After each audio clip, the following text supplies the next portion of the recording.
to tonight's event, which we're calling China from the Inside, and you'll see why, I think, as we go on. And I'd particularly like to welcome our speakers, Daniel Bell, who's joining us from China, from the inside, and Mobo Gao, who's joining us from South Australia, but grew up in China. My name's Jeff McCracken-Hewson, and I'm the chair of Victorian branch of Australian Fabians. In the spirit of reconciliation, Australian Fabians acknowledges the traditional custodians of country throughout Australia and their connections to land, sea, and community. We pay our respect to their elders, past and present, and extend that respect to all Aboriginal and Torres Strait Islander peoples today. Now, this is the second of two events in which we're trying to increase understanding of China. We think that is important in these very difficult times for the relationship. The better we can understand China, the better we can calibrate our approach towards it. Now, at the recent Quad Summit, Scott Morrison, our Prime Minister Daniel, I'm sure you know that, declared, we are liberal democracies and believe in a world order that favors freedom. How far is that a good reason for Australia to be hostile towards China?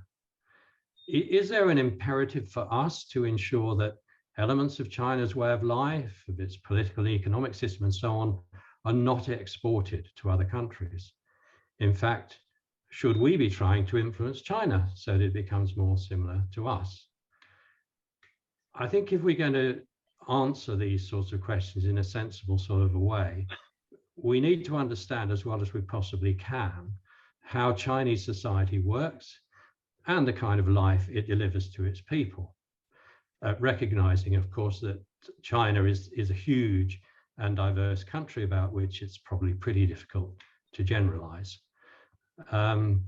We also need to consider, I think, how people in China feel about their own country, about its institutions, its leadership, its current direction, and so on. And none of this is easy. But in this event, I think we're fortunate to have two speakers who are outstandingly qualified to help us with this. Daniel Bell is a Canadian who has lived, studied, and taught in China for many years, and he's joining us from Qingdao in China. And Mobo Gao grew up in China before coming to live, study, and teach in Australia, and he joins us from Adelaide, a little bit nearer. And I'll give you some more detail when I introduce the speakers. So I just want to let you know a bit of housekeeping. It's the usual thing. We will be taking questions to our speakers via Zoom chat, and you could submit chats at any time. And we have a little team of people that is going to try and pick out questioners, pick out the main themes that emerge in the chat and pick out questioners to put a question or make a comment. This is Fabians. We have meetings, we don't have webinars, so we value the comments and contributions from our members. And after the formal meeting tonight, you will all be invited to get yourself a drink and some nibbles and join us in what we call the online pub. And I'll explain a bit more about that when we get to it.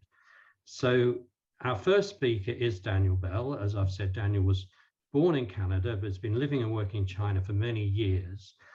He's also held teaching posts in Singapore and Hong Kong, as well as Shanghai and Beijing, and is currently visiting professor at, and it escapes me.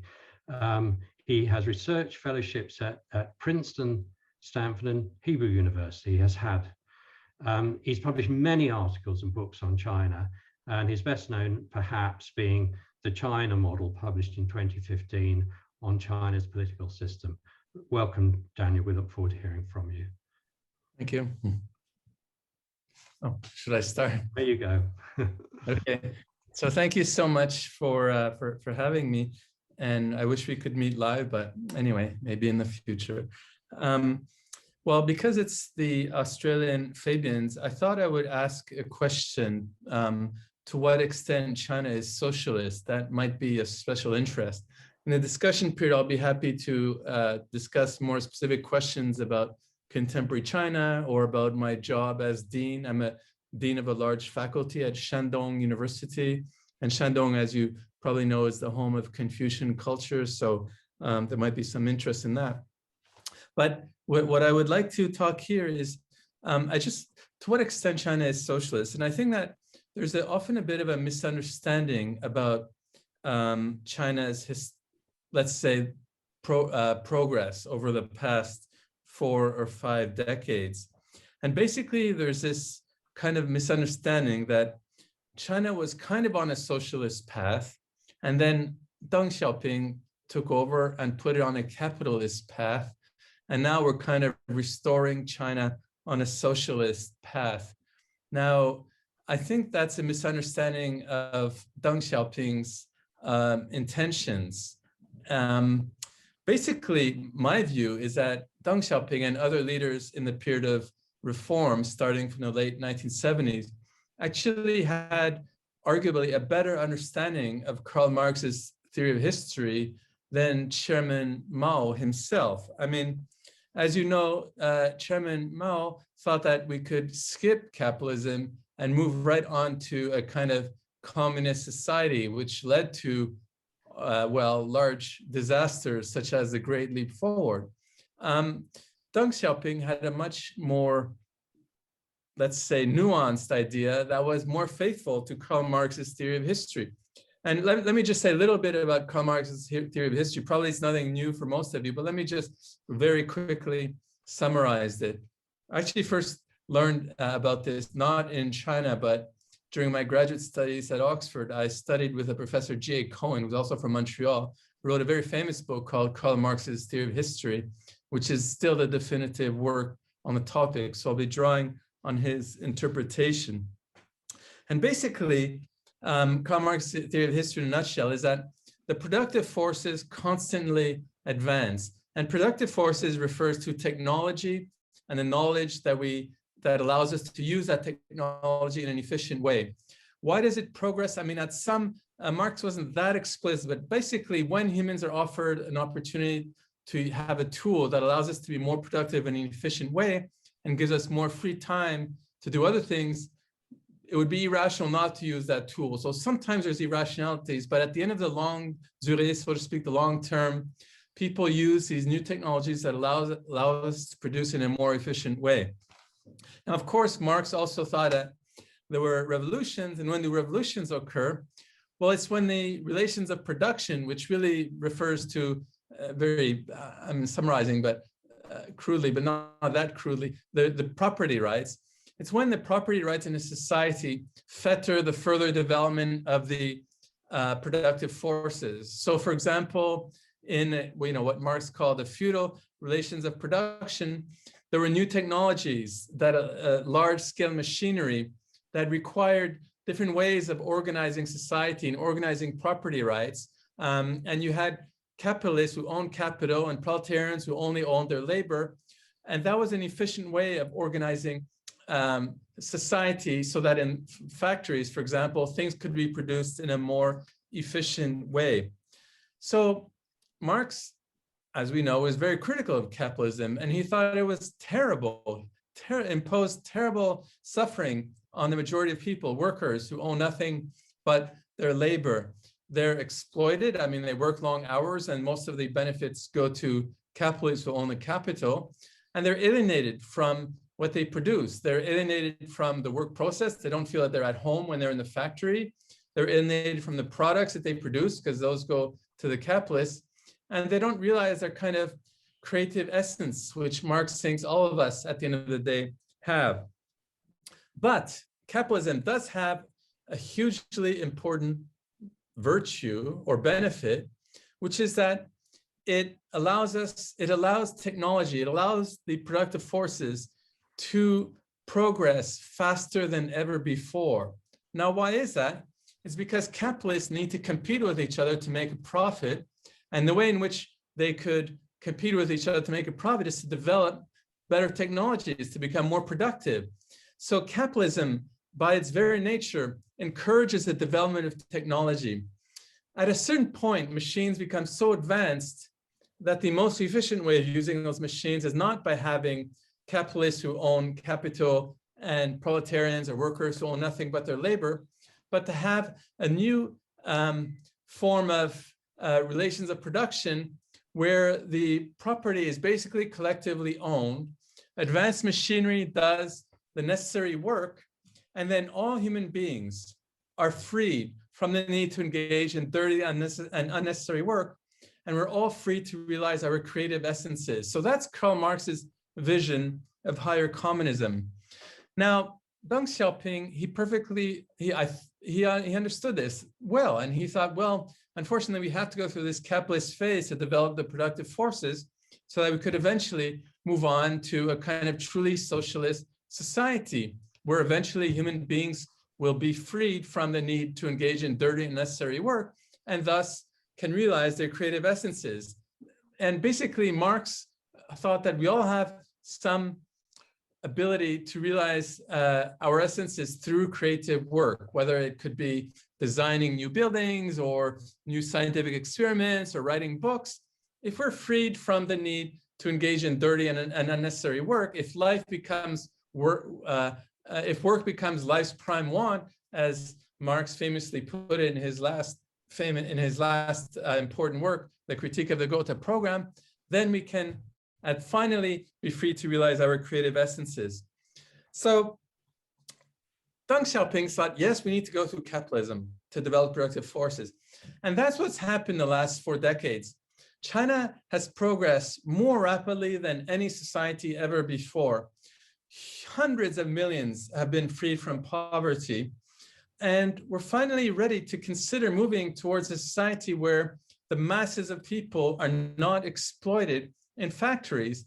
And we can move towards some sort of more socialist society where people are free to realize their creative essences. Well, so that's what's happening now to a certain extent. The new leaders in China realize that we have to move beyond this capitalist phase. Well, because the real terrible parts of capitalism have become so obvious now. Huge gap between rich and poor, terrible toll on the environment. And we've had a huge success in freeing people from poverty, but we need to now rein in capitalism and prepare the transition to a socialist society. Again, fully consistent with Karl Marx's theory of history and fully consistent also with Deng Xiaoping's interpretation of that theory of history. So what's happening now? Well, the capitalists are being reined in. I mean, perhaps the means are too extreme and too sudden, but there was this risk that the capitalists would become so important that they could influence political developments in China in their own interest. Now, the political leadership of China, of course, is not in favor of that, because the ultimate point of having a state is to provide the conditions so that the large mass of people are freed from the need to engage in dirty and unnecessary work. So what happens after capitalism? So, well, what's happening now, as mentioned, the capitalists are being reined in to a certain extent. A big problem in China is lack of equal educational opportunity. So people in cities especially have better access to equal educational opportunities. So basically now, again, it's quite sudden, perhaps done in an overly dramatic, if not crude way, but the access to tutors that give an extra privilege to the rich and wealthy Chinese are being reined in. So lots of things are being done to put China on a path towards a kind of higher socialist ideal. And well, does that mean that we are at the stage of what Marx called, after capitalism, the dictatorship of the proletariat? Well, now again, we have to move a little bit away from Karl Marx's theory of history, because, and then we have to talk a little bit more about the Chinese characteristics, right? I mean, according to Marx's idea, capitalists would be overthrown, and then there'll be a new class of leaders who represent the proletariat, which would be the large mass of people, and it would have to be dictatorship, because there'd still be the remnants of the bourgeoisie, which would have to be put down with force. And once that's successful, and once the productive forces are further developed, then we can move on to higher communism. And then at that point, there's no need for coercive state, because you have advanced machinery that does all the necessary work for human beings to be freed.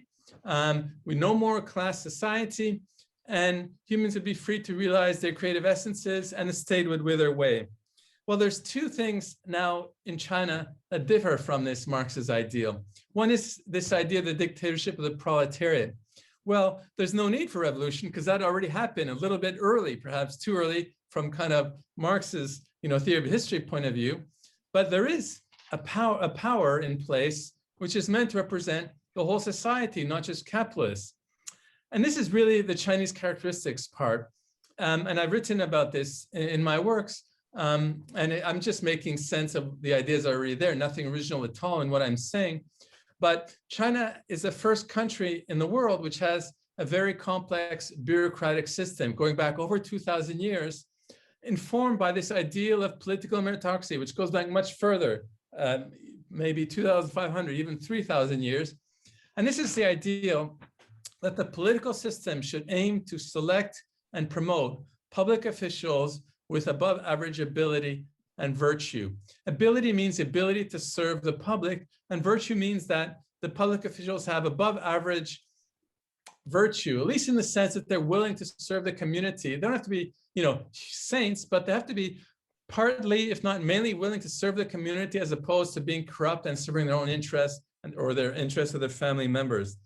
And China's had a 2,000-year history of a bureaucracy which is meant to realize that ideal. Of course, always imperfect. There's always a gap between the ideal and the reality. But over the past 4 decades, again, this is a bit of a myth too in the West, that China's had lots of political reform, but lots of economic reform, market-based, but no political reform. In fact, China, since the Cultural Revolution, is a totally different political animal, basically. And basically, there's been this effort to revive and this ideal of political meritocracy, as well as its practical manifestation in the form of a complex bureaucracy which aims to select and promote leaders. So you have, with superior ability and virtue, so you have this political meritocracy in place, and it's a ruling organization. The term party is misleading. Think of the Chinese Communist Party as a kind of huge organization which is composed of elites of different sectors of society, and which aims to represent the interests of all of society. Again, there's a huge gap between the ideal and the reality, but at least the ideal is partly manifested in the reality. So it's not a dictatorship of the proletariat. It's not one class in power which represents a proletariat class. It's you have an organization in place which is meant to represent the interests of all of society. So that's a bit of a difference. It's not the dictatorship of the proletariat. Another difference is with this ideal of the higher communism. Again, according to Karl Marx's ideal, the state will wither away because there's no more need for a state once advanced machinery is there and does its socially necessary work, and then there's no more, and it's a classless society, the remnants of the bourgeoisie are put down, and so on. Well, that's not going to happen. Why? And this is where there's very interesting debate in China now about the potential of artificial intelligence. Artificial intelligence has a huge promise of developing the productive forces much faster than ever before. And we can imagine a society 40, 50 years from now where AI does most of the socially necessary work and people are free to develop their creative essences. So this is one of the reasons why the communist ideal is being revived in China now, because of this, the potential of AI. But AI also has a dark side, which Marx didn't foresee, that it could become so advanced that it would make human beings into the servants of machines, that it could surpass humans in intelligence and in different ways. So this is why there's always going to be a need for a state, arguably a strong state with the power to prevent AI from subverting the necessary relation between humans and machines, which is that humans are there to serve human beings, to do the socially necessary work that humans don't want to do, so we're free to realize our creative essences. But AI has the potential of subverting that, so the state isn't going to wither away. There's always going to be need for a strong state to ensure that AI serves the interests of human beings. Again, and part of why the kind of high-tech firms are being reined in now has to do a little bit with this fear that AI will not serve human beings, but will perhaps either serve the interests of capitalists or even subvert the whole human beings and make us serve machines. Finally, I just want to say one little thing. again, China is a communist society in this sense, and I think it's never deviated from that path, but it also has much deeper heritage, right, which goes before the age of communism. And I think Confucianism is really the core of this Chinese political tradition. I mean, so of course, Taoism is important, so is Buddhism, and so is Christianity, frankly. But Confucianism is really still the core, and it's being revived along with other traditions. And why does that matter? Because it provides a different view of the good life compared to the kind of Marxist ideal. And they're always going to be there important, which is important in how to prioritize them. We can argue about that. But remember, the Marxist ideal is that machines do the socially necessary work and human beings are free to develop their creative essences. The Confucian ideal is that the good life lies in our social relations, starting with a family and then expanding to other relations in society. Now, the Marxist ideal, theoretically, we could develop that ourselves, right? I mean, I could develop my creative essence on my own by, writing a book or doing an experiment. I could be fully creative that way. But the Confucians would say, I'm still not being a fully flourishing human being because I can only flourish in my social relations with others. And again, and there's also a difference between the Marxist ideal in this sense that those relations can be unchosen. For the Marxist ideal, it's still a kind of liberal Enlightenment ideal in this sense that we should all be freed from our unchosen constraints and attachments from the kind of feudal past. But the Confucians say no. Many of our relations are unchosen. For example, our ties to our elderly parents. And the good life is informed by those ties, whether they're chosen or not. I mean, how do we, in fact, we act in them? Of course, that's a matter of choice to a certain extent. But at the end of the day, we have certain unchosen attachments to our families, to our countries, maybe even to our workplaces, to our religions, and so on, which are equally important.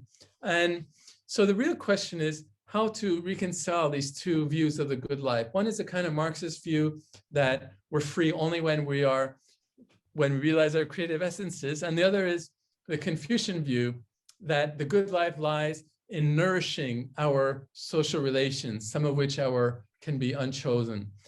So I'm going to end that. Maybe it's a little bit abstract, but I think, and I'll be fully happy to discuss more specific questions. But I think, given that it's the Fabian Society and we're supposed to be inspired by socialist ideals, I thought it might be helpful to say a little bit about how socialism continues to inform the Chinese political system. Thank you. Thanks very much, Daniel. That was an extremely interesting excursion into things that probably we tend to lose sight of a bit nowadays. So very interesting to hear that, and coming from inside China, where all these things are happening today. So I'd now like to go to Mobo Gao,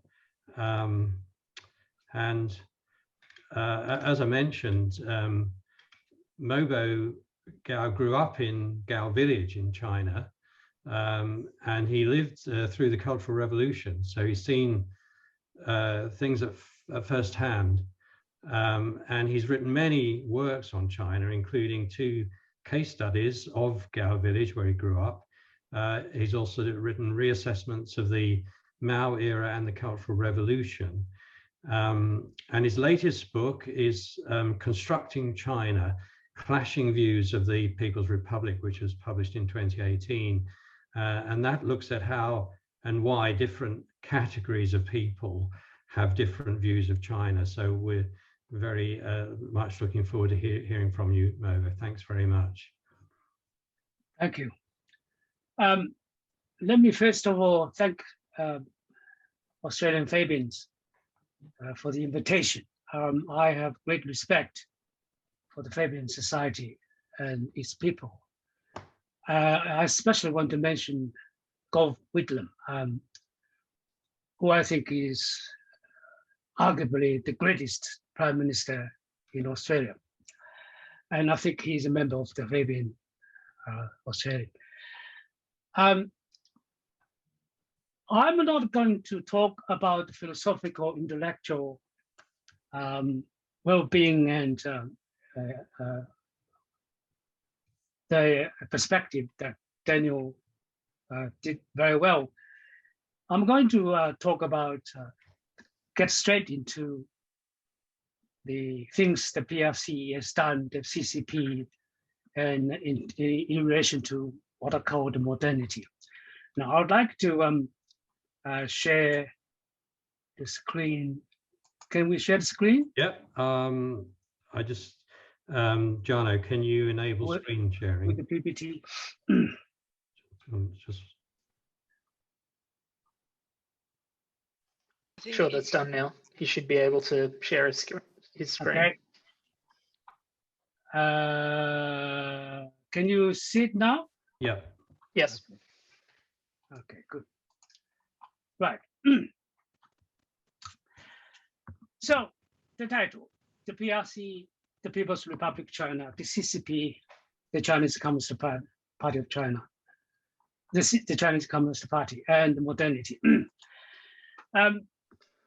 Mobo, I'll just have to cut you off. I can only see your desktop at the moment. Oh. Yep. I probably need to shift it there. Now Can you see now? Yep. Yeah. There you go. Yes. Okay, good. Right. I have three aims in this presentation. The first one is to argue that the kind of modernity that the Chinese aspire, or China aspires is not that different from that of other Western societies. And to prove that, I'm going to demonstrate what I call the KPIs, the key performance indicators. And the second aim is to argue that the CCP is a driving force for PRC's program for modernity. Now, this is very important because in many Western propaganda, the CCP is presented as evil. We have to look at this, confront this straight on. So by doing that, I'll explore the nature of the state of the PRC. Now, the PRC and the CCP, it's kind of a very interesting mixture because when we talk about a PRC, are we talking about a CCP? When you talk about a CCP, are we talking about a PRC? So for those who know, the CCP is the leading party of the PRC, but they have different organs, different structures within society of the state machine. So the third aim is to reinforce what the first and second aims try to do by directing us to the geopolitics when we talk about China. I think if you ignore the geopolitics when you talk about China, it is very, very one-sided and it's very dangerous. Now let's start with the talk, okay? As Jeff mentioned earlier,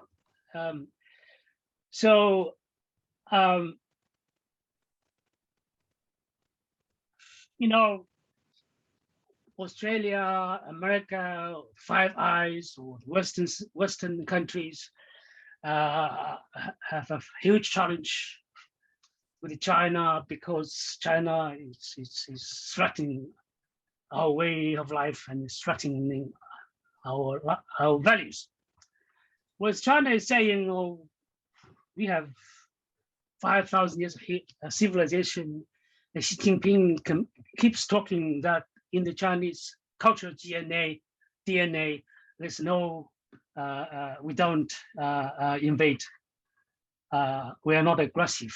We don't invade other countries. And look for China, it's as socialism with the Chinese characteristics. So what does it all mean?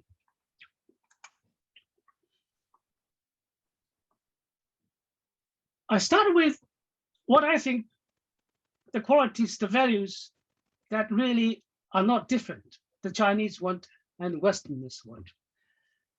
Equality, freedom, individual autonomy, holding power to account, consumerism and materialism, you know.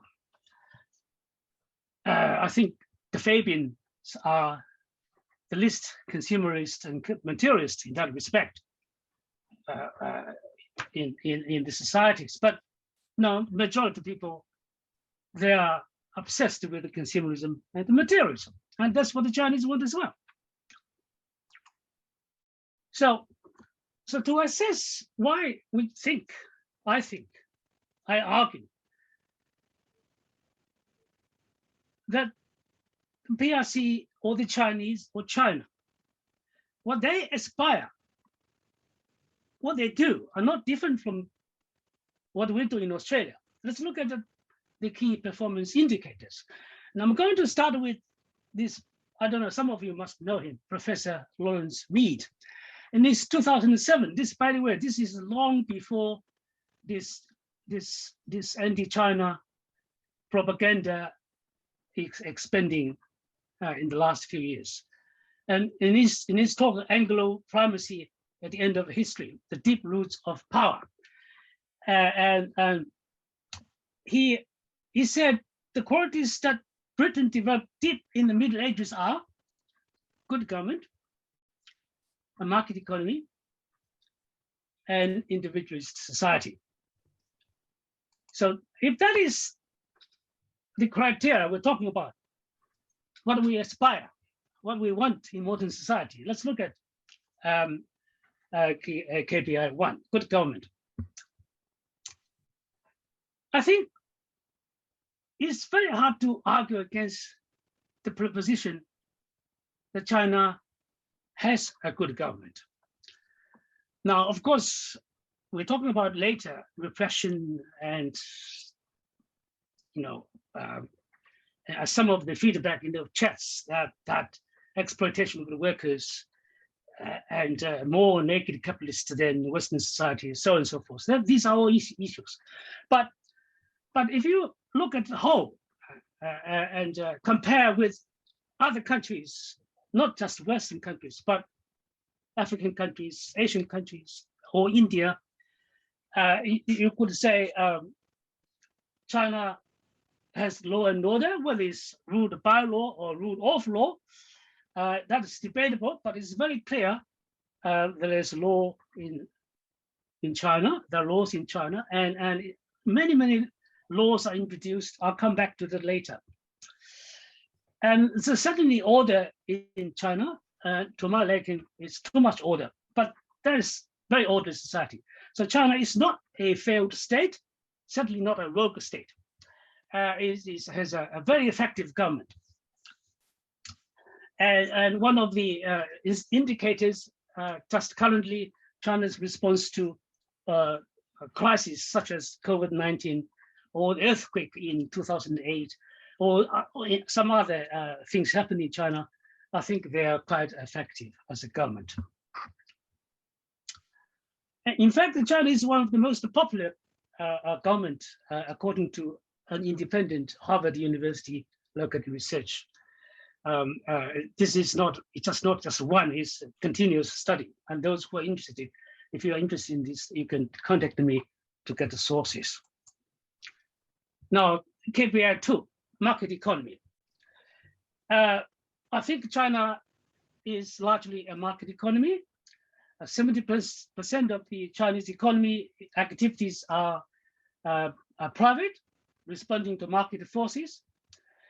Let me remind you that 30% of state-owned enterprises is similar to 15 to 25% state-owned in Europe in the 1970s, according to Piketty. Although in terms of GDP, the state-owned enterprises in Europe has a lower percentage than China now. Even state-owned enterprises have stock shares owned by private people, even by private companies, private bank, private individuals. And Huawei, the company that is under desperate attack from the Anglo powers, is a private company. And one of the biggest and most successful company, Alibaba, is a private company. And China has second largest number of billionaires, though not to my liking, but to have billionaires certainly is an indication of market economy, partly at least. Clearly, the driving force for the Chinese economy is the market. But at the moment, there is a problem, and this worries about foreign companies as well. And this is why I'm talking about whether it's talking about a CCP or PRC. That's because Xi Jinping wants to have some party control in enterprises, even private ones. Now that is difficult. And I don't think the Chinese government or the Xi Jinping himself knows how to do that at the moment.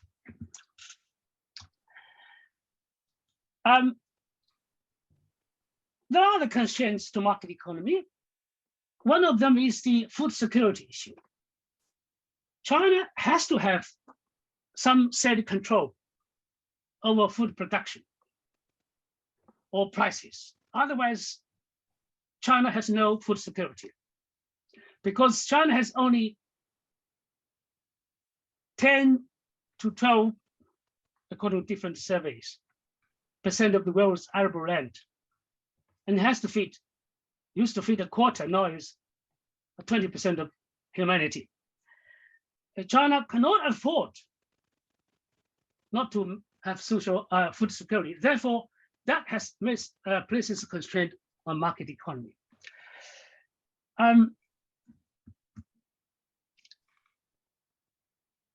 The other constraint on market economy is, as Daniel was saying, China, we're talking about socialism, okay?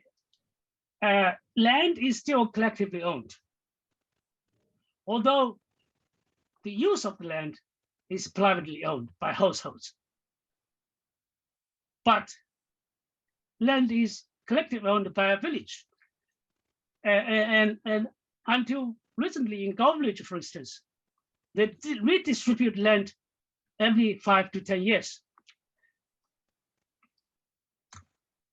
So in spite of these constraints, I would like to argue that the Chinese state is an active participant in the market. In fact, is a creator of the market. And this, of course, Daniel referred to about this Deng Xiaoping's reform. And those who are interested can look at Isabella Weber, and she put forward this thesis. I think it's very interesting. So KPI 3, an individual society. I think that China has become more and more individualistic. Even though they are ready to accept very repressive COVID-19 positions, for instance, they're more willing than Australians. Okay, that shows China is not as individualistic as Australia, but is becoming more and more. China has made rapid progress in individualism, though very often is one step backward after 2 steps forward. We talk about the free travel, free movement, free lifestyle, like a think, double income, no kids. Now it's lots of young people adopt that. And China has one of the lowest fertility rate now, like South Korea. And more freedom of speech, I say more. I don't say China has as much freedom of speech as Australia has, not as much as I would like to have. And I think freedom of speech is still China's Achilles heel, because that's the conundrum that the Chinese government authorities find it harder to handle.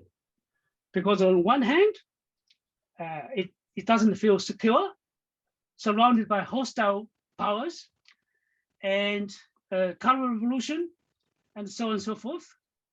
At the beginning, before the meeting started, Jeff talked about firewall that stopped Chinese access to foreign internet. I can understand why.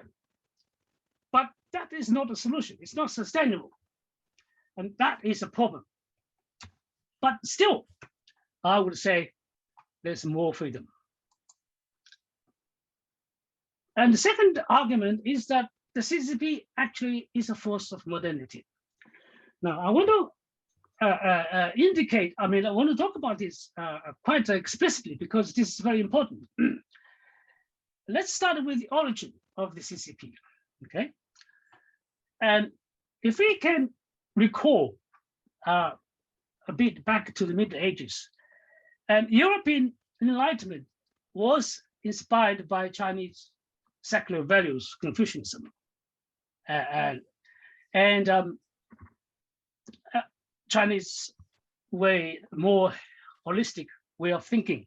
We can think of Voltaire and Leibniz, for instance. And Marxism, in fact, is an intellectual brainchild of the Enlightenment.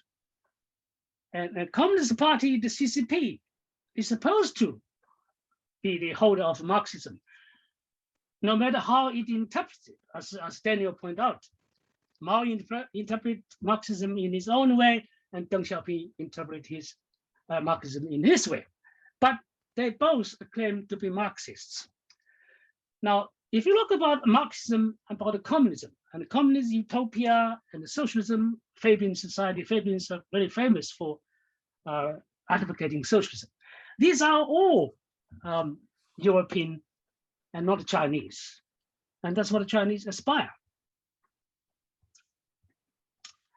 Now, if you talk about industrialization, if that's an indication of modernity, the CCP led the largest industrialization in human history.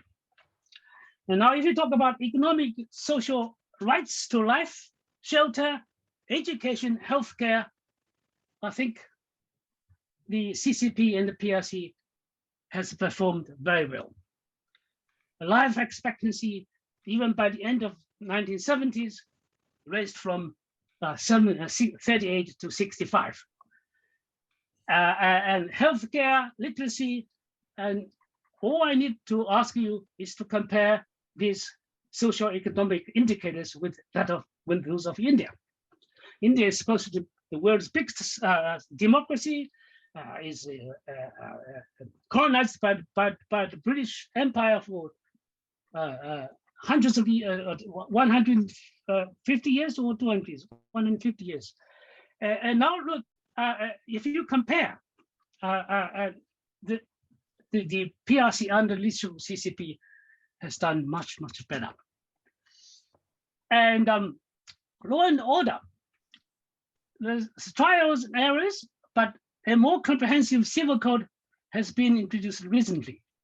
And if I want to show you the next slide, probably it's too small in words for you to read, but that is just the detail of the Chinese, the law, the civil codes the Chinese introduced recently.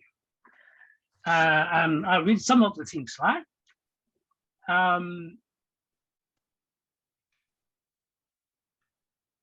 The Chinese National People's Congress passed what is called the Civil Code, which is a Western style of legal system coming of age. Its significance is threefold. It tackles social issues that directly affect the lives of Chinese people. It displays the maturing age of the legal system and builds a foundation for future civil law. It delivers a long-promised politically advanced, unified, and distinctively socialist legal code. A dream since the Mao era, and there have been four false starts at the civil code. The massive piece of legislation brings together existing civil legislation, clarifies rights, and reduces new regulations. It contains 1,260 articles, dividing into 7 sections with the general provision, including property rights, contract rights, personality rights, marriage and family inheritance, and the tort liability. It also includes what is called the personality rights that adds a right to privacy, protection of personal information, including electronic data. And Daniel just then talked about AI. These are also provisions there are also provisions regulating organ donations and medical research during using human tissue and sexual harassment. So you see, China is trying. It's making progress. It doesn't mean this can be implemented. It may take years and years. And all this, lots of the lawyers, sociologists, and have argued convincingly that whether a society has a law and order, has the civil rights properly protected, very much depends on the affluence of the society. Once China gets into more affluent, from middle income into high income, and all these places, these laws will fall into place.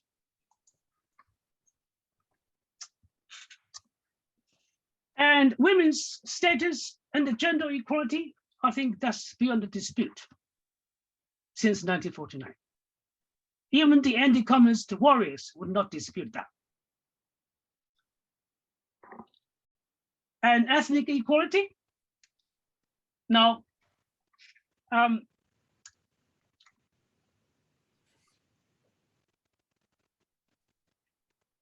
of course, what comes to our mind these days is the Uyghurs issue. The claim of genocide, forced labor, and so on and so forth. But one fact that is beyond dispute is that living standard and the population of all ethnic groups, including the Uyghurs, have increased greatly. That is beyond dispute.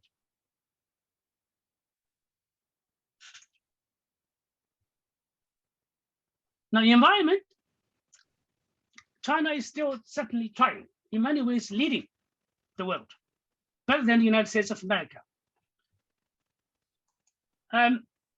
Again, I have some details, like Shanghai, for instance, a city that has a population of all of Australia, 25 million.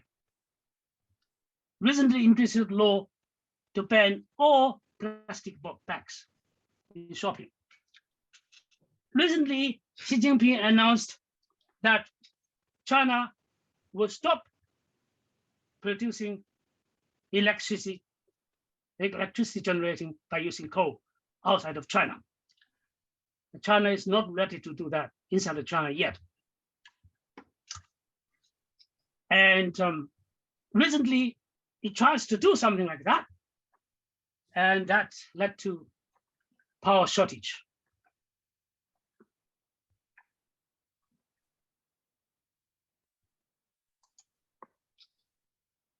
So, clean government. Okay, Australia, in many ways, is very clean government, has a very clean government. But that's all we know. There are so many problems, right? We need to keep constant scrutiny. Unfortunately, the Australian media doesn't do that, or even the opposition party. If you don't keep watching, all governments tend to be corrupt. And Xi Jinping said, the anti-corruption campaign by Xi Jinping is very fierce. And Xi Jinping used the phrase, Chinese phrase, chop off the poisoned bone to save the body. So I think Daniel might later respond to this. I think this anti-corruption campaign has had some very good effect for the time being, and the Chinese and proved to be very popular. And values. I think I would argue that the CCP, and especially the members of the CCP, hold values that are more progressive than the general public. And this is carried by an academic study. And those who want to, Beijing and Jiang, 2019, is an academic peer-reviewed paper. And those who are interested in this, please contact me. And according to this study, the members of the Communist Party are consistently more progressive in issues like gender equality, even democracy, holding power to account, and so on and so forth. And interestingly, this is a fact lots of people might have neglected. The state-owned enterprises in China all tend to have better working conditions for their workers than the private ones or the foreign-owned ones. Now, finally, democracy. Okay.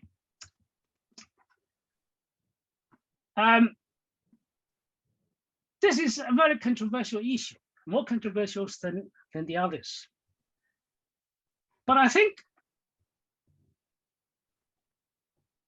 we can think about democracy in different terms, not just a one person, one vote election once every 3 or 4 years.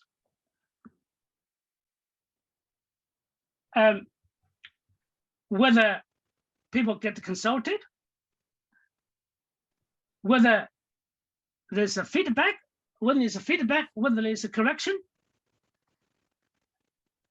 and whether the people's welfare and living standard are taken care of, and also the policy making process. For instance, the Three Gorges Dam, and the Chinese leaders, as far as back as Sun Yat-sen, wanted to build a dam.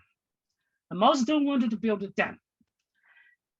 And every time when there was discussion and there were opposition, the opposition was so strong. And also the technical details were so unclear. Every time they shelved it. Until eventually, in fact, and we talk about Canada, the strong support for the dam by consultants of foreign powers, Canadian, for instance. Eventually, the Chinese decided to do that because even supported by foreign consultants. And this is one of the things I want to say, but I don't have time to say today. The Chinese still look up to Western values, Western people as a race, Western values as values, Western way of life as a way of life, Western individuals. Chinese women would like to marry Western men, not African men. They're racists, okay? But they still look up to the West.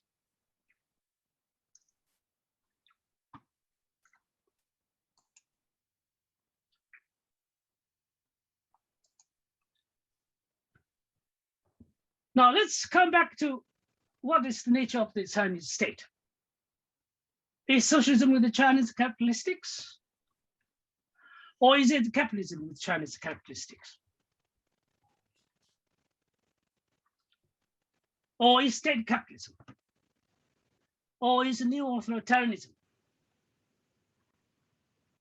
I think at the moment, after the era of Mao and after the post-Mao Deng period, now lots of Chinese and the Chinese leadership have come to the conclusion that China needs to combine 3 traditions.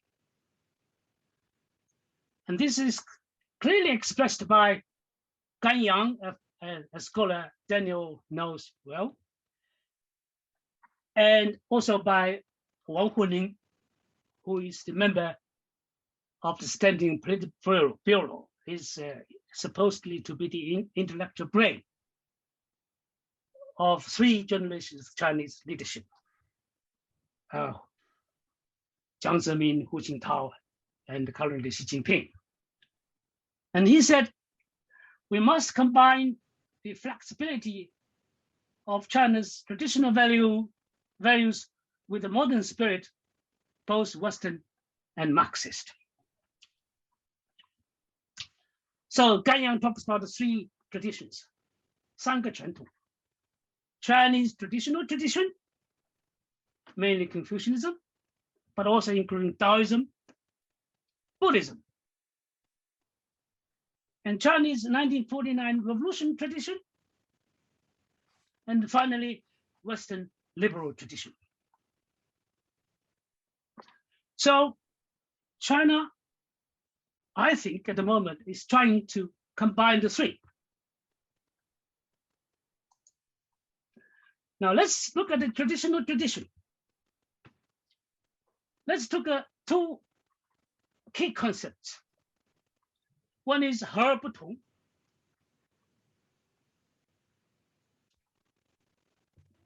Something developed between the 700 and 200 BC. So I translate unity of differences. So traditional Confucian ideas that embrace diversity, 和时生物，同则不断，不济. So I translate diversity leads to more species, and uniformity discontinuous life. Now Xi Jinping used this concept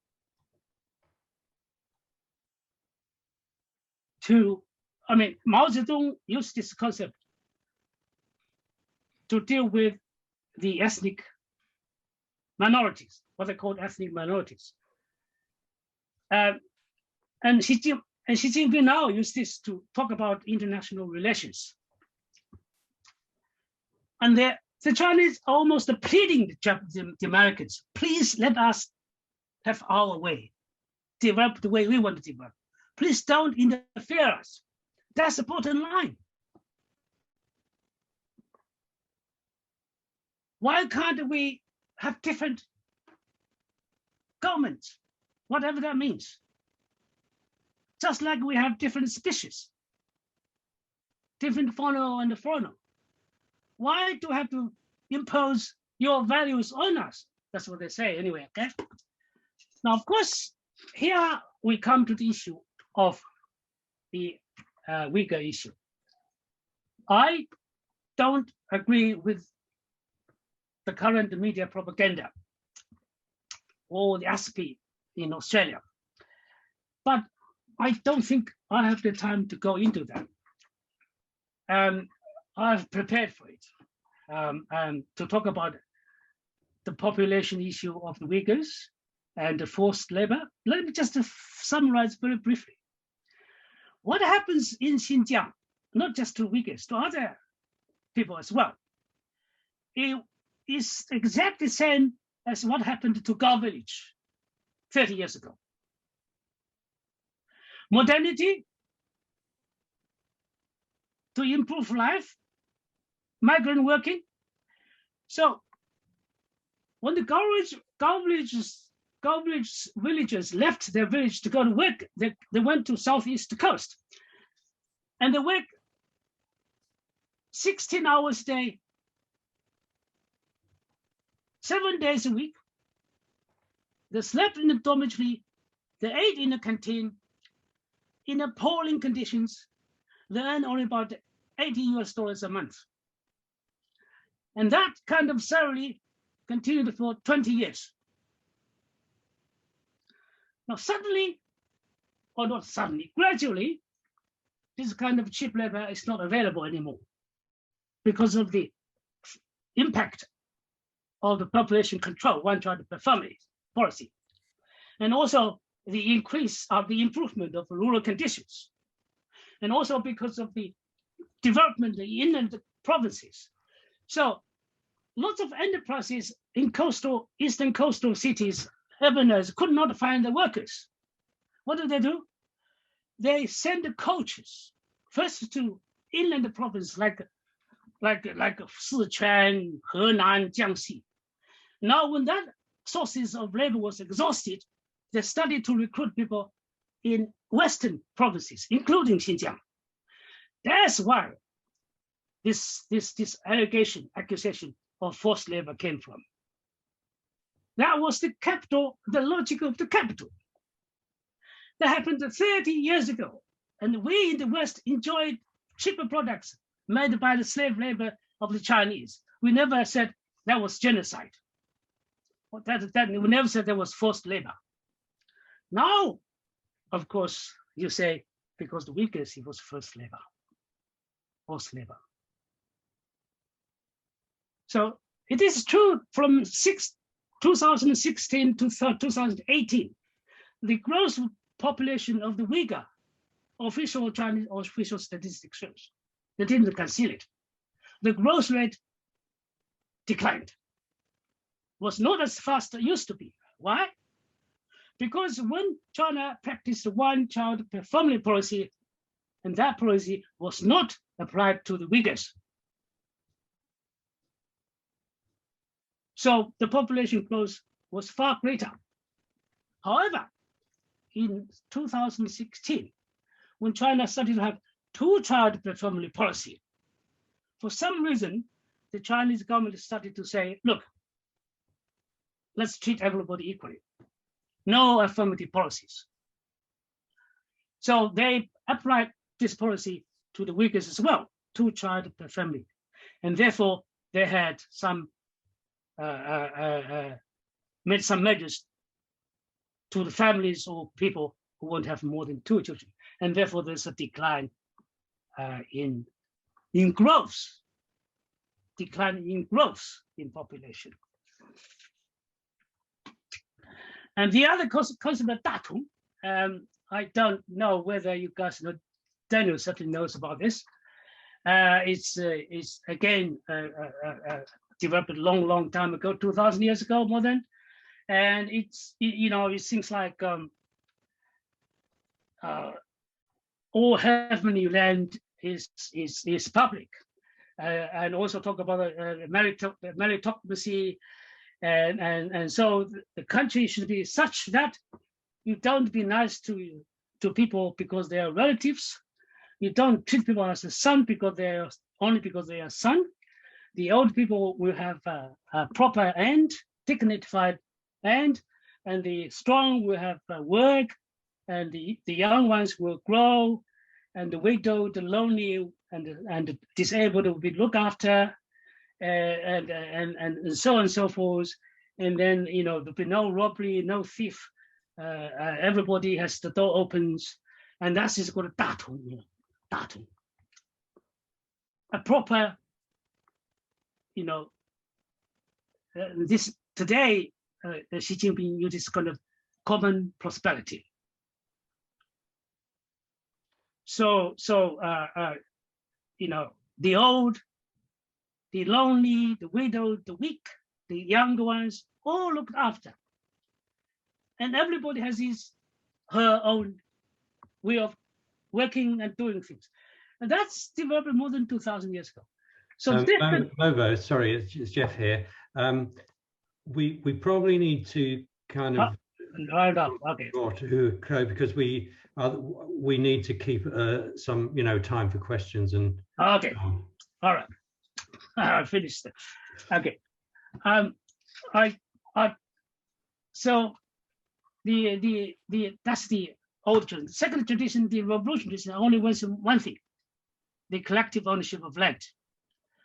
Have you noticed that there's no urban ghettos in China, unlike in some other countries when industrialization, urbanization take place?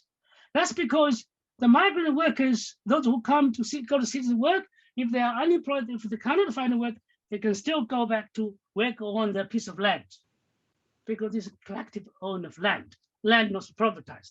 That's a revolutionary tradition. Okay.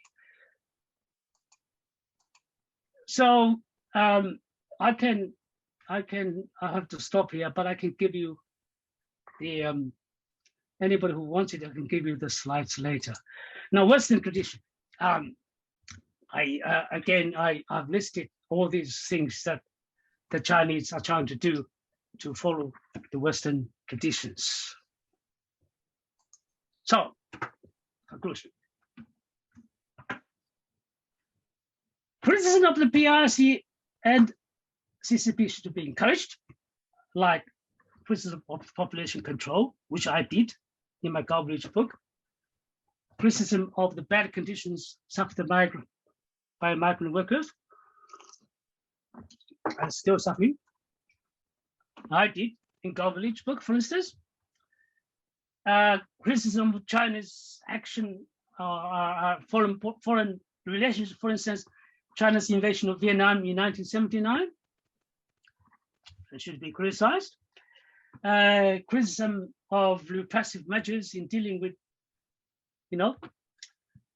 separatism and religious radicalism should be criticized. But we need to be aware of the geopolitics. And geopolitics is already eroding Western democracies. Do I need to go into further details?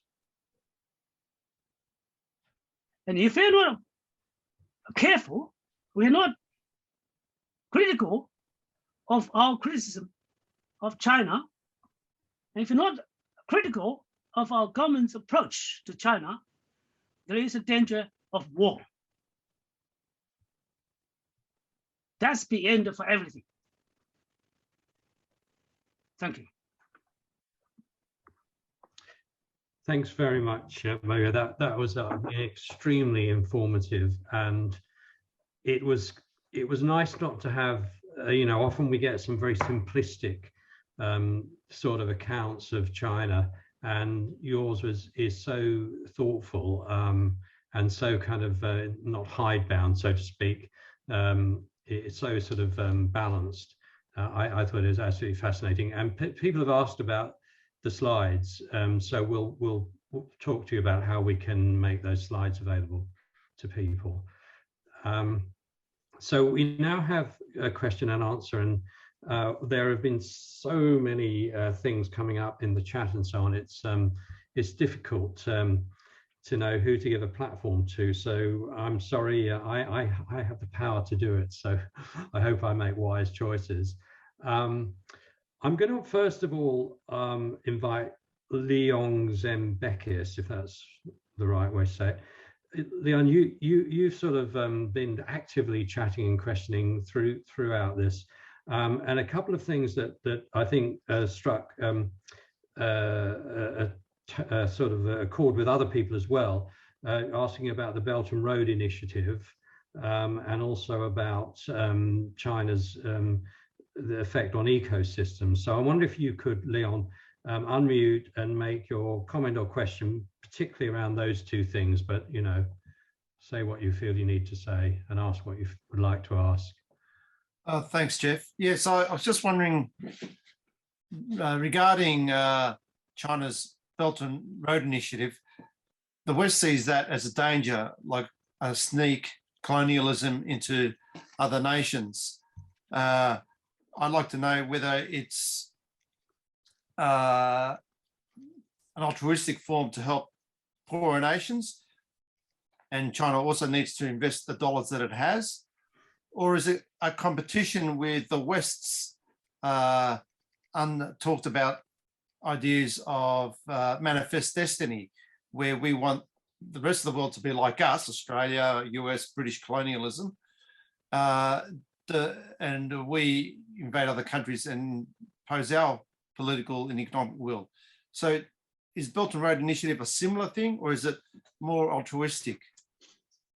whether it's Daniel or Mobo, who give it a go, or both of you. Daniel, do you want to go ahead first? Okay, well, I'm not an expert, but just off the top of my head, I mean, I don't think it's either of those things. I don't think it's a colonial enterprise, but I don't think it's altruistic either. I mean, I think it's meant to be mutually beneficial and it's voluntary. I mean, all the deals struck with the other countries are primarily economic in nature, and they're mainly based on infrastructure, and they're meant to be beneficial to those countries as well as to China, which has a lot of capital to invest abroad. China, some of the state-run enterprises are taking short-term losses on the assumption that they might make money eventually 5, 10, or even longer, 20 years from now. But it's not purely altruistic. I mean, there's still, so I think we shouldn't use this kind of, vision of pure altruism, but neither should we view it as a colonial project. I mean, I think it's meant to be mutually beneficial for the parties involved. Okay, I'll just add something quickly. I agree with Daniel. It's neither. I just list two reasons behind this Belt and Road Initiative. One is the Chinese overproduction, industrial overproduction, overcapacity. They need to load that off. So Belt and Road Initiative is a good way to relieve the overproduction. And secondly, China holds lots of US dollars in foreign reserves, and they don't know what to do with them. They can't just sell them because they'll suddenly, but they want to sell, hold less and sell little by little. But at the same time, this is a good way for them to use the foreign reserve currency, because you can't use renminbi when you go out to do constructions. But also, I think the Chinese do believe that infrastructure is the way for a country to develop, and it's China's experience. I think they want to share that. Yeah, thanks, Mobo. Sorry, I'm just looking for the next. Thanks for those answers. Can I invite Giovanni to ask a question? Who's asked about the social score in China? Do you want to ask your question, Giovanni? You there? Unmute. Yeah. You there, Giovanni? Unmute yourself and ask. Maybe he's not there anymore. Okay, I'm going to go on to Rod Pickett, who's asked a couple of questions. Who's asked a question around Marxism in China and also around countering anti-China views. Rod Pickett, would you like to unmute and ask your question? Thank you, Jeff, and thanks to the two speakers. Very interesting and much appreciated. So I was really put this question after Daniel had spoken before the second speaker, but I suppose what I was wondering, Daniel, is, could you point to, aspects of the Chinese leadership's sort of view of the world that conforms with the sort of position you outlined tonight? I mean, for example, I was wondering, would you see reflections of the way you proposed or the view that you put as to how we should view China and its current stage of development? Would we see that in the current 5-year plan, for example? And the second part of my question really goes to, that question, the first is found on the basis that, we have such a lack of knowledge of Marxism in Australian education these days, and it's almost a completely unknown concept amongst younger people in Australia, and it seems to be lost in our university, in much of our universities. But the second question then goes to, how do we begin to articulate a more informed view of China that can sort of start to tackle this anti-Chinese sentiment that Mobo reflected on as well in his presentation, that's so rife in Australia at the moment? Maybe Mobo should go first. I would just, do you want to answer the Marxist aspect of it or not? Well, why don't you go first, and then I'll compliment 补充.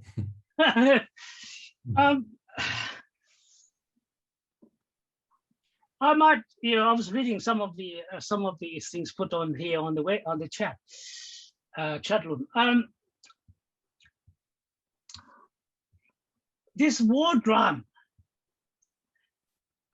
it's really dangerous. I don't know. I think the military industrial complex, and also the intelligence sector. Of course, the US industrial complex is always strong anyway, but recently I think the intelligence sector, to me, is taking over the foreign policy and lots of things in Australia. I think that's very dangerous. I think Paul Keating pointed that out. And he said, that's nutters. I think he used that word. He's very, very, he always uses a very interesting language. I'm afraid the thing about Taiwan, and I don't think the Chinese want to have war over Taiwan. China want to avoid war over Taiwan as much as possible. But I don't think many people realize in the West, in Australia, the Taiwan issue is really the bottom line China cannot retreat from. There's no way that China would let Taiwan independent, legally, de jure, de facto fine. But if you declare independence, or if you declare to have a referendum whether Taiwan should be independent, if you have a referendum whether Taiwan should be independent, it's quite likely the majority would vote for yes. To China, that's war. I have no doubt about it. So, if you look at this criticism of China, first of all, is of course, you have this Hong Kong, Xinjiang, and every time there is an issue. Why is it that Xinjiang at this time of, the things that happened a few years ago anyway, all the concentrated so-called camps were closed. Why now? There's something very, very intriguing. It's dangerous. Now, Marxism, I think one of the people said at the beginning in the chat room, ask a Marxist who was in Xi's jail. Marxism is not very popular in China either, and for a long time, since the death of Mao. And now Xi Jinping wants to reverse a little bit, but it's very hard. Daniel, that's my input. Yeah, so thank you. I mean, I agree with all that's been said.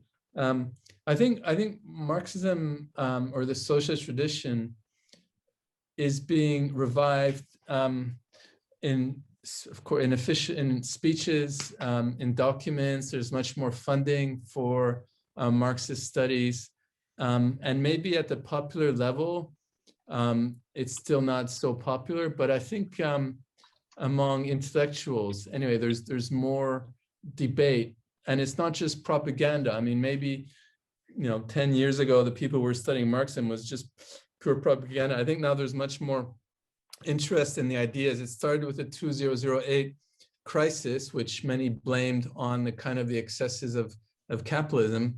And now people see generally the excesses of capitalism in China. I mean, as mentioned, a huge gap between rich and poor, environmental degradation and corruption and so on. So I think there's more genuine interest in the socialist tradition and Marxism generally, including this willingness to discuss the higher communism as a kind of end goal. Of course, the Confucian tradition has been revived at least for 20 or 30 years, and that's also of huge interest. And even though there are many constraints on the freedom of speech, but at least the debates about Confucianism are very rich and diverse, both in academia as well as groups in civil society. I mean, in the sense that they're not directly controlled by the state. How to counter the anti-Chinese rhetoric? I mean, I'm from Canada. It's as serious in Canada as it is in Australia. And of course, things took a turn for the worse when the two Michaels were, kidnapped, I guess. Although, as you probably know, they were released along with Miss Meng recently. I mean, a kind of some sort of hostage swap. I think it started because of Miss Meng was unjustly imprisoned herself. But anyway, how to counter that? I mean, at the end of the day, there's also something very deep, and maybe this is a bit speculative, but it's not just the worry that China is repressive and is doing bad things in Xinjiang and Hong Kong and so on.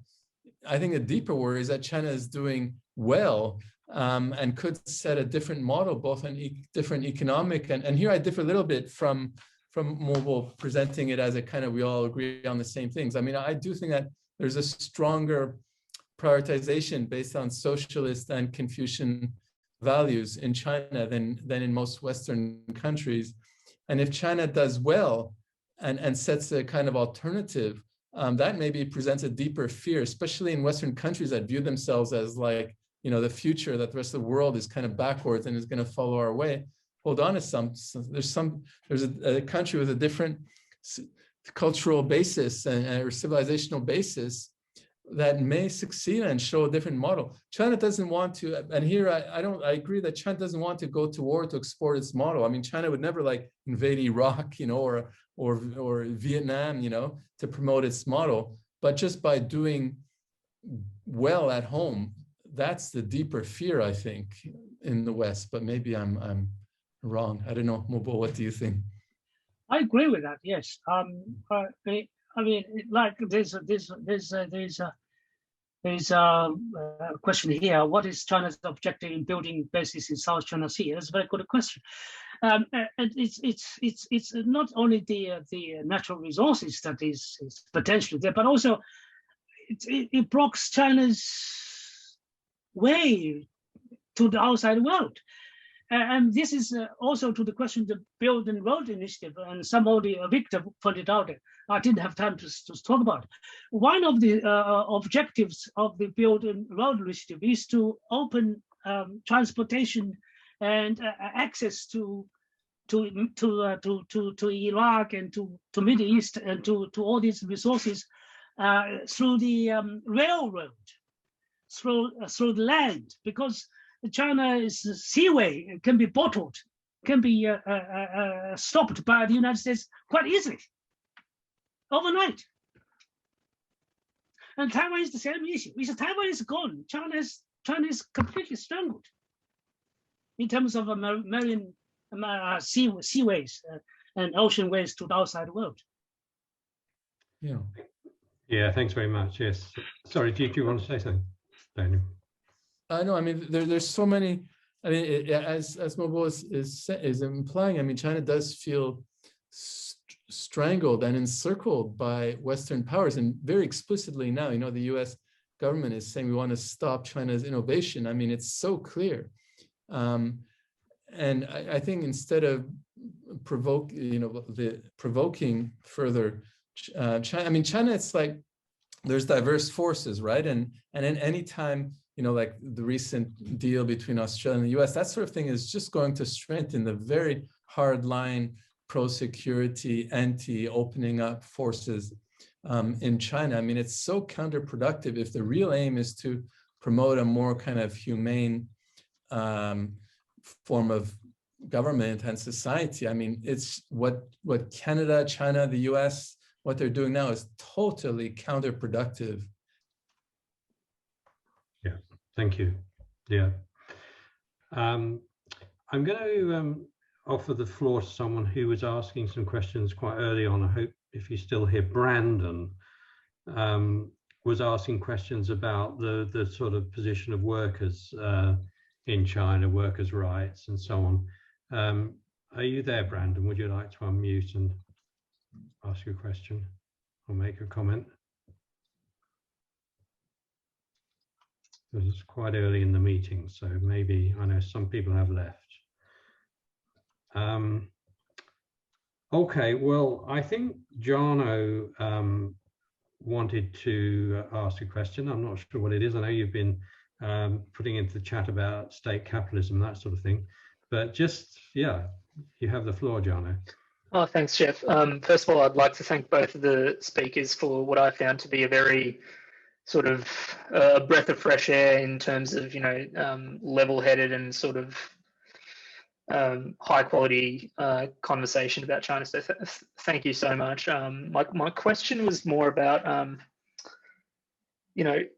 there's been quite a lot of reporting about China in both the Australian media and the Western media, especially a real uptick in coverage that I've seen over the last 5 or so years. And as someone who tries to constantly think critically about what's reported in the media, I can't help but wonder about the sort of the accuracy about the reports coming from or about China. I just wanted to get your thoughts on, how much of what we hear about China in sort of Western media is, for lack of a better term, BS, or just not true or factually sort of incorrect, and what are some sort of, I guess, telltale signs, I suppose, of sniffing out the sort of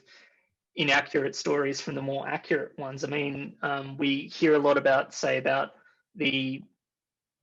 there being an alleged social credit system in China. I want to get your thoughts about whether that is, the coverage in the West about that is sort of accurate, or, to the more sort of, I guess more harmless allegations that we hear about. For example, say like there was this coverage about a Winnie the Pooh ban in China, stuff like that. I just wanted your thoughts on that. Well, Daniel, do you want to go first, especially about the social credit, since you're living there? Okay. I mean, there's no such thing as one social credit system. There are many different experiments, including 3 in Shandong province, which has 100 million people. There's 3 different experiments that is meant to measure, a better translation is more social trust, using different indicators to assess the virtue, and some of the experience is not directed at ordinary people, so to speak. It's public officials to measure their likelihood of being corrupt. And there's no national system. There's different systems around the country being experimented to using AI to see if AI can be an effective way of promoting virtue and discouraging corruption among people at large and among public officials. It's unclear what works and what doesn't, and it's much too early to tell to either condemn it or praise it. I mean, again, it's different experiments going on. And that's one of the secrets of China's success, is that there has been many, whether it's economic reform or different kinds of political reform or even cultural kind of experiments. They start at the local level, and then it takes a few years to find out what works and what doesn't. And that's what's going on now with the different social trust systems. There's no national system which is imposed against the reluctant populace, with the aim of exercising totalitarian control. That's purely the imagination of some of the whoever is criticizing it. Now, the general point about the Western media, I mean, it's not just that some of it's factually inaccurate, like some of the reports on the social trust systems, but it often, even if they're not factually inaccurate, it's just the way that it's presented as something highly sinister, and it's almost only the bad news, and with this dominant kind of trope that the government is there to try to oppress the people and make them blindly obey. I mean, and things are presented to lend to that impression. Also that China is very dangerous in promoting its kind of authoritarian values abroad. I mean, those are the dominant tropes that inform some of the reporting. And it's hopelessly biased. I think in the Anglophone media, the only kind of source that's a little bit balanced, or at least relatively speaking, is the South China Morning Post, out of Hong Kong. It reports on the repression, but it also reports on what's going on in China and kind of presented in a non-sinister way. So, I mean, in Canada, the newspapers, the media is hopelessly biased. Probably some in Australia, I don't know as well. The US is the same. I mean, just 10 years ago, speaking for myself, I used to have access to the leading media outlets in the UK and China, in the UK, in US and Canada. Just saying, drawing on my own experience, living and working in China, thinking about these theoretical issues and how they might affect social life and politics. I'm basically find it impossible to publish now in New York Times, Financial Times, Wall Street Journal, all these sources, Globe and Mail, all these, and I used to be interviewed a lot. I'm not complaining, I'm just describing the situation. I haven't changed, they changed, something's going on, yeah.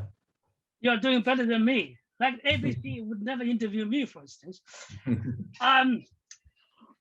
You see, it's not a matter of bias. It's they have agendas. Once they set agendas, to pick up the pieces of information that suits the agenda. So for some time the agenda is the Uyghur issue, and for some time the agenda is Hong Kong issue, and then it's Taiwan issue. They set agenda, and they try to put China in as negative image as possible, and then it's for you to pick up the pieces, pick up the information. Whether the information was fabricated, it doesn't matter. Nobody questions that. Interesting, because the BBC, for instance, right? Once the BBC correspondent asked the Chinese Foreign Ministry spokesman in public to everybody, so we BBC are neutral, impartial. We have supervision for accountability.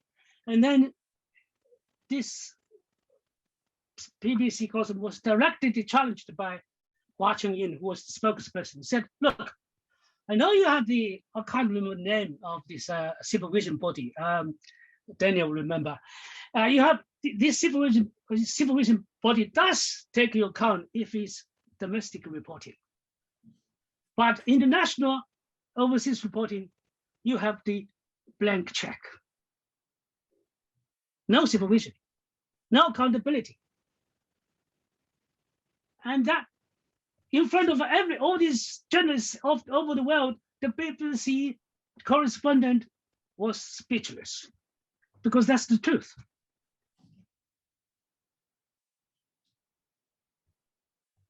Yeah. Thanks. Yeah. Interesting, isn't it? So we'll draw us to a close soon, but there's a couple of people. Well, Davide Pantalone asked a question a while ago. Actually, Davide, I can't remember what your question was, but it seemed like an interesting one. Are you there? Would you like to unmute? Yeah, I'm still here. Thanks, Jeff. My question originally was for Daniel, but I'd like to extend it to Mobo. And I might just, sorry, I'm just going to pull it up. I've forgotten it myself. Okay.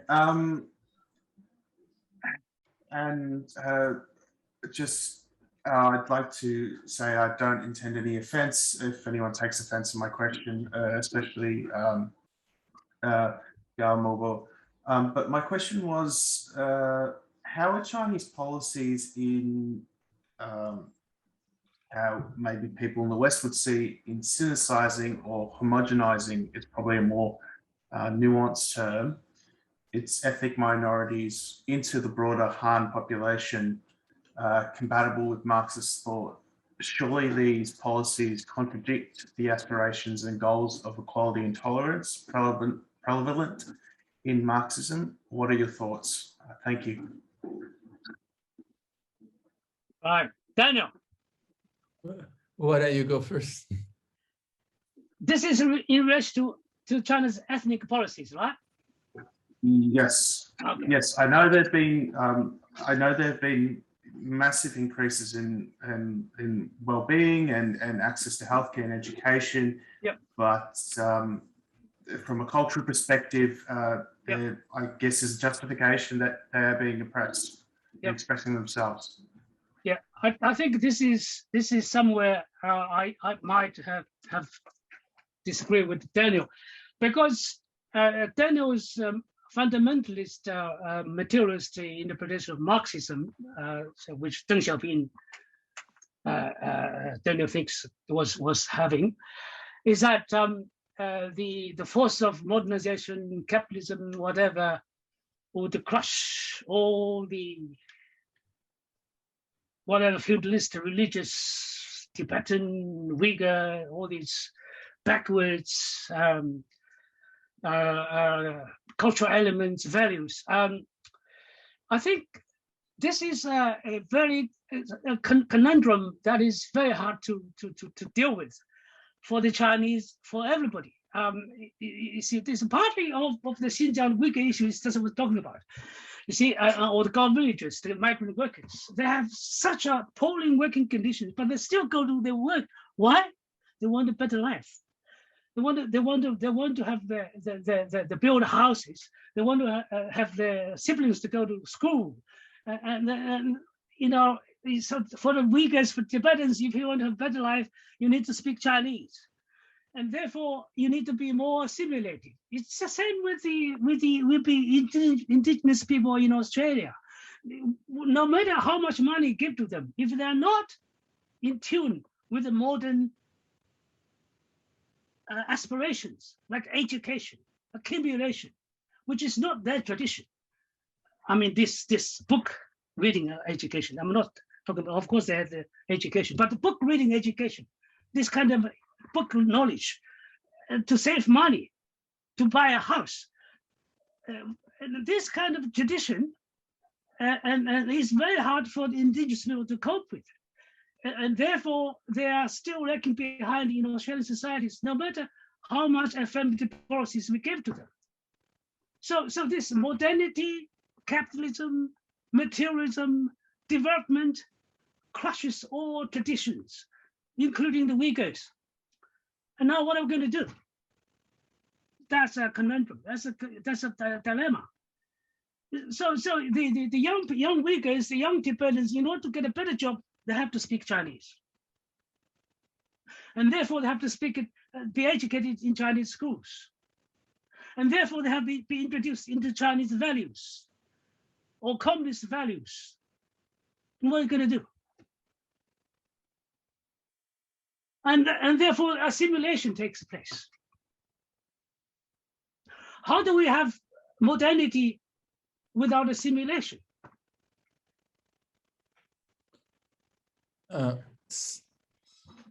Well, just to add a little bit to that. I mean, that's true, but it's also true that there is this ideal that Mobo mentioned, 和而不同, you know, that I mean, we can also translate it as diversity in harmony, that there is this ideal that of tolerance for different cultures, so long as they basically respect the unitary, you know, the political authorities and don't resort to violence, then I think it's possible to have a lot of tolerance and respect for diverse habits and ways of life and religious beliefs.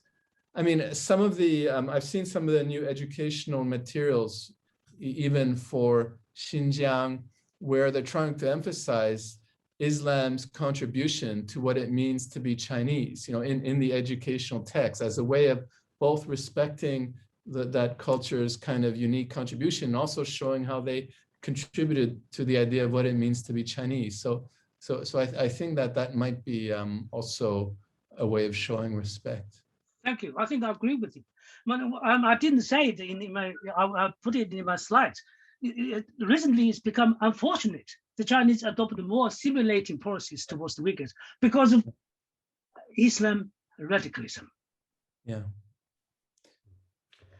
I have a work dinner, so I probably have to go at this point, but if anybody wants to contact me by email, I'll be happy to continue the debate, the discussion that way.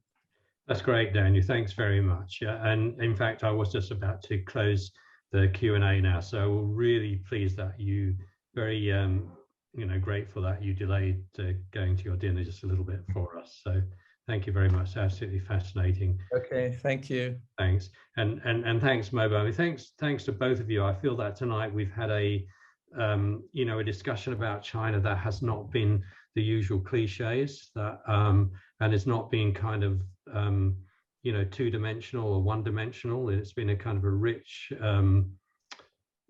sort of depiction of China and the complexity of what happens there, and realizing that you can't describe a country as this country's good, that country's bad, and so on.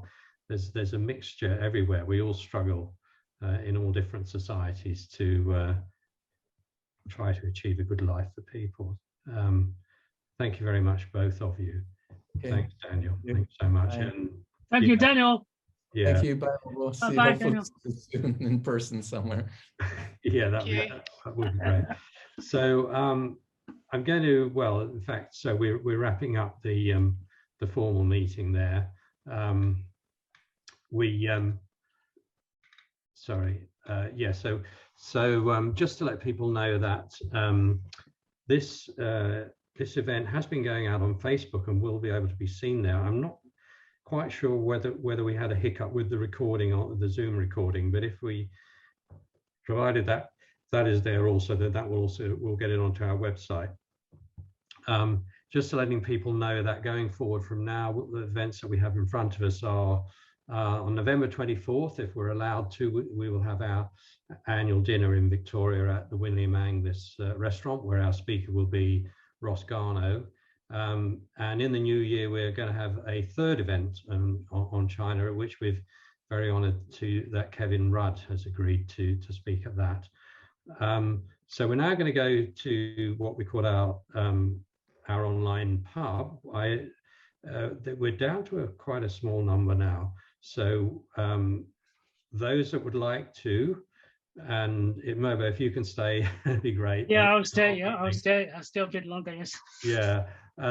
So we'll sort of take a pause and for people to get up, walk around, get a drink, get some nibbles, and then when you come back, you'll see that you've been invited to join a Zoom breakout room, and we can carry on talking there. So thanks everyone. See you. Those that have got the stamina, we'll see you in a couple of minutes.